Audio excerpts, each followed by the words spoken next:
You're watching Lil Hand. I am Lil Hand. Today I'm going to be reviewing Batman Hush. Do I think it's good? Do I think it's bad? Do I think it's absolute trash? Well, you'll just have to find out. Just as a heads up, there will be a few parts of this video that will contain spoilers, but I will say beforehand that this section will have spoilers, so you won't have to worry about getting spoilers until, it comes up in the video, so you'll be fine if you actually want to read this book, which I do recommend you do, but we'll get into the reasons why. But first, what is Batman Hush about?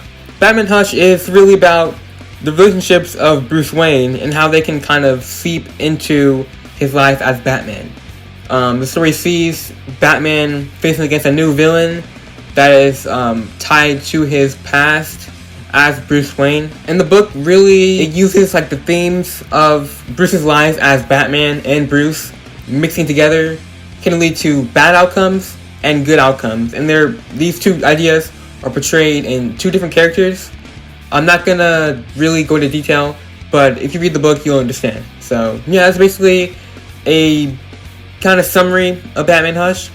There's a lot of different characters. You really kind of get the feeling of being a detective, where Batman he finds this lead, and then who should I ask about this? Goes somewhere else. Who should I ask about this? Goes somewhere else. Where could this lead to? Go somewhere else. You see, you have that detective experience, and it's really cool. So yeah, that's the recap of the book. So first, let's get into the positives of the book. So for the first positive, I have the art. Really, when you make a comic book, you can't really go wrong with the art, except in a couple of, not necessarily a couple, but in certain instances, you can go wrong with the art. But usually, comic art is pretty good, and Batman Hush is no exception. Jim Lee does a great job with the pencils. I'm pretty sure he also does the inks, but he also does a good job with the inks too, if he is the one who's doing it. Whoever did the inks, they did a good job. I like Jim Lee as an artist. I like his run of X-Men in the 90s. I think that art is pretty cool. But what I wasn't expecting is that Jim Lee's watercolors are actually pretty cool. When I was reading the book, I had no idea that the watercolors were even done by Jim Lee. I thought they were done by someone else, which doesn't really make any sense because it's a comic. You probably don't want to have two artists on the same comic, But anyway, I really wasn't expecting Jim Lee's watercolors to be that good. They were really, really good. They were just very good. The way they were only used for the flashback segments, it really kind of enhances that sort of dreamy feeling of memories. So yeah, the pencils were good, and also the watercolors were surprisingly good, done by Jim Lee. He did a pretty good job. So yeah, the art's pretty good. Next, for the positive, my next positive is the kind of main scheme done by the main villain. The main scheme done by the main villain was very well thought out by the writer. I think it's Jeph Loeb on this book. But it was very well thought out. It from the beginning, it was planted there. Even though you don't realize it until you're done reading the book. Until the last few pages of the book, you don't really get what is happening, right? At the end, it's all revealed. And once you go back and read it, it's oh, I didn't even realize that this was actually a part of the scheme from the beginning. It was very well thought out from the very beginning, which it's not really hard to do, but I do applaud the writer for doing so. It is done well by the writer. It is very well done. So yeah, the main plot, I guess, in the main scheme, I guess they're kind of the same things, but the main scheme was very well done. It was very well done.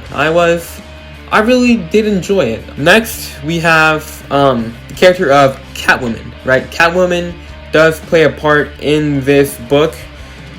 I'm not sure if this is really a spoiler, but if you do want to read the book and you don't really want a lot of spoilers, you should probably skip this part. I'll put a timestamp on screen to go to the part where I finish talking about spoilers.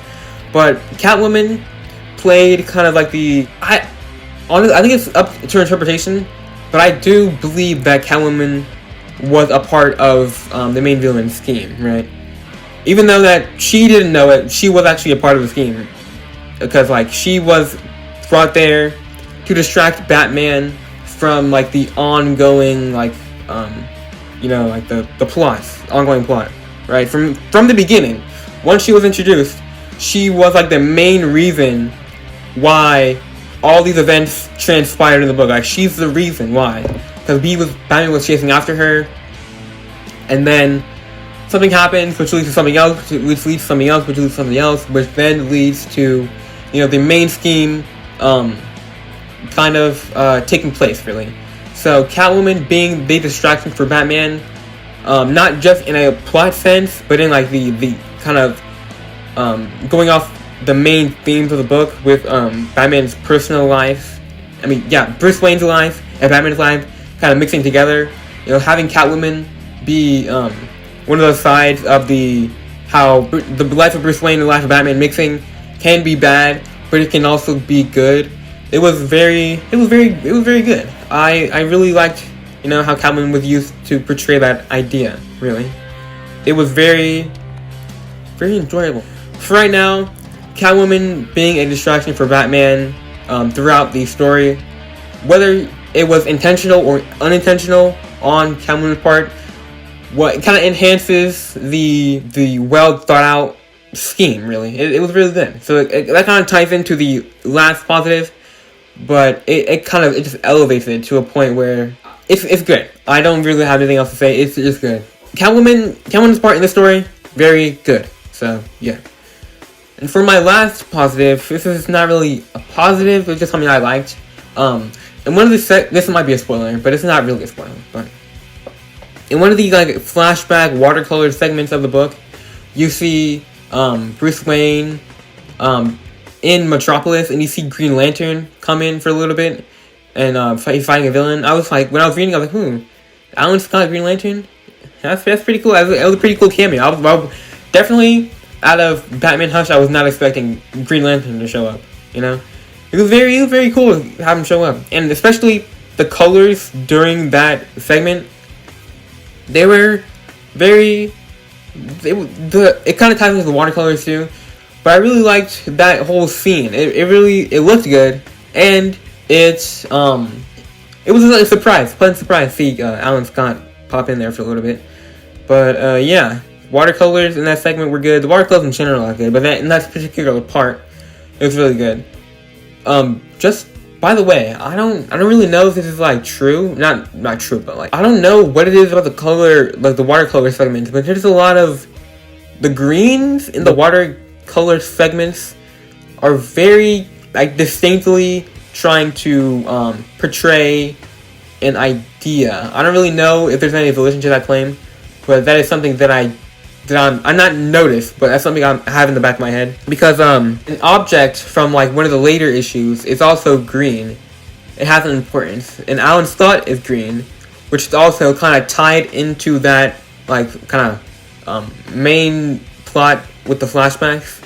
So that might not be like something that's actually like meant to be like happening. That might be something I'm just thinking of, like I'm out of my ass. But I didn't notice that, so I'll keep that in mind for like some later day when I might make a video on Hush in the future. But yeah, those were all the positives. Now let's get on to the negatives.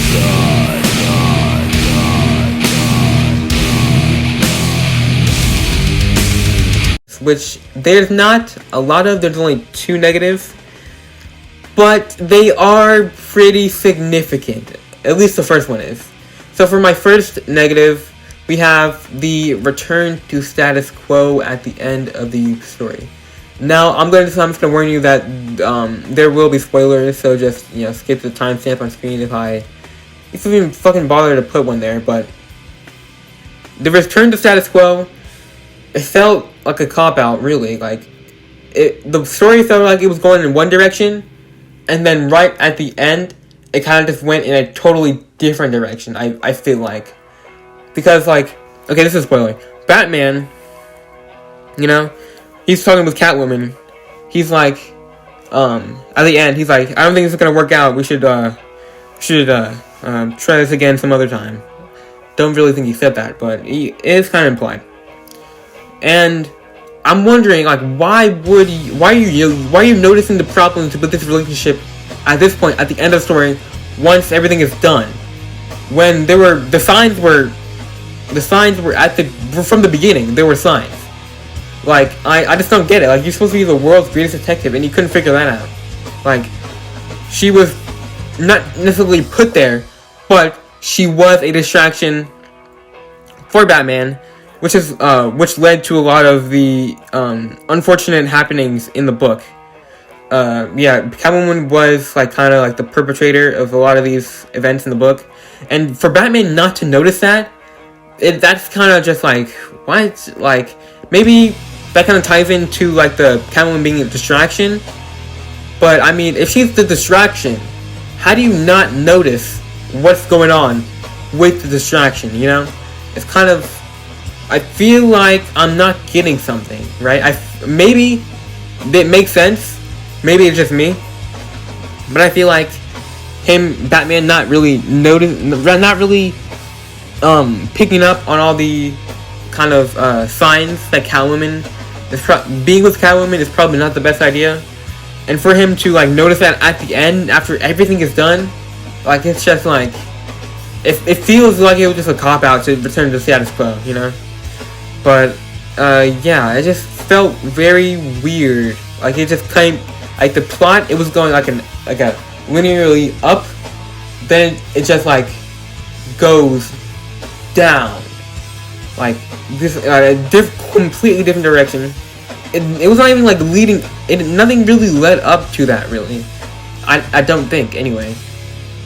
It was just like, okay, the last time before like the ending part with Catwoman, Batman was like, okay, you go take care of this, I'll take care of this, and then they never see each other until the end part, which is like nothing really led up to that. Batman still trusted Catwoman before the ending. He still trusted her.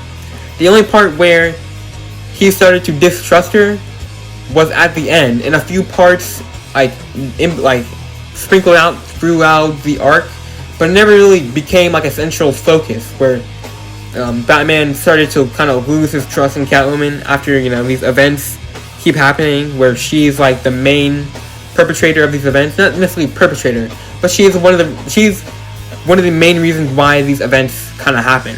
So for him to not have a problem with that until the very end, where everything is fucking done, like, it just seemed like a cop out. Like, honestly, like, it wasn't necessarily badly done.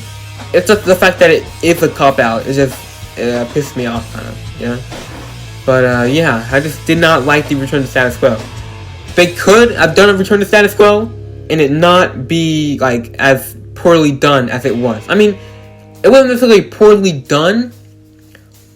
It kind of was poorly done. Never mind. It was poorly done. So yeah, they could have definitely had a Return to Status Quo and done it better, definitely.